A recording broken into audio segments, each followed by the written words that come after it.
भूल जीवन रे गोटे पृष्ठा अटे संपर्क गोटे बही भूल पृष्ठाटी को चिरी दियंतु किंतु गोटे पृष्ठा पई पूरा बहीटी को निज जीवन रु केबे हरांतु नहीं।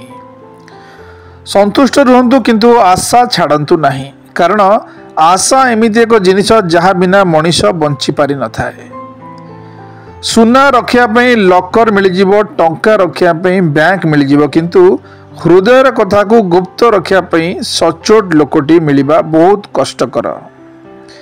राति को देइछ रजनीगंधा दिन को देइछ सूरजमुखी जहा पही जा ताहा देइछ कारण तो नहीं हेबाकू दुखी।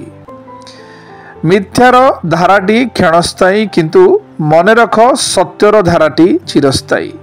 सेथिपई सत्य पथरे चल समाज रे छाती फुलेई बंच। अर्थलोभी नारी आउ नारी लोभी पुरुष एमाने केबे भी सुखी होई पारंती नहीं। निरंतर काम करुवा व्यक्ति जे सफल होता है ये एग्जाम्पल समस्तंक पई कार्यकारी नुहे बरं निष्ठा को चाबी मन करी अग्रसर हेबा उचित। बड़ बड़ ग्रंथ पढ़ीदेले कि माला जप करिदेले शांति मिले नहीं। प्रकृत शांति उत्तम कर्म और स्वच्छ विचार मिले। शब्द भी एक भोजन सदृश अटे। प्रत्येक शब्दर एक स्वाद अच्छी कहवा पूर्व निजे चाखी नियंतु निजक जदि भल न लगे अन्य को परसंतु नहीं। संपर्क सबुबले चंदन परी रखिबा उचित। जेपरी चंदन 1000 खंड हेले मध्य तार सुगंध सबुटी ठीक रही थाए सेहीपरी संपर्क मध्य सबु परिस्थिति रे सबु जगह रे समान रखिबा उचित। विभीषण रावण राज्य रे थाई मध्य बिगड़ी नथिला आउ कैकेयी एवं मंथरा राम राज्य रे रही मध्य सुधरी नथिले काहेकि ना बिगिड़िबा आउ सुधरिबा मनुष्यर स्वभाव उपरे निर्भर करिथाए स्थान उपरे नुहे। अन्यर रास्ता रे पाद को रखिले हराइब सबु किछि पाइबाकू हेले दिग बदलाओ निज पथ निजे बाछि।